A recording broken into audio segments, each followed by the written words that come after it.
Hello everyone, welcome back to another episode of Technologyglance.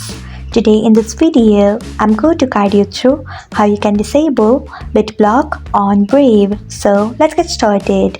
Firstly, open Brave browser in your device, then tap on three dots icon. Next tap on settings.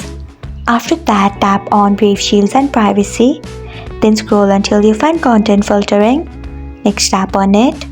After that, scroll until you find Bitblock.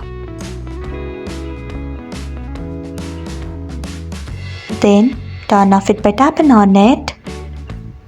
So this is how you can disable Bitblock on Brave. Thanks for watching. If you found this guide helpful, we would love it if you hit the thumbs up button below. We upload great new tech tutorials like this one every day, so do not forget to subscribe to our channel and hit the bell icon so that you'll never miss another update.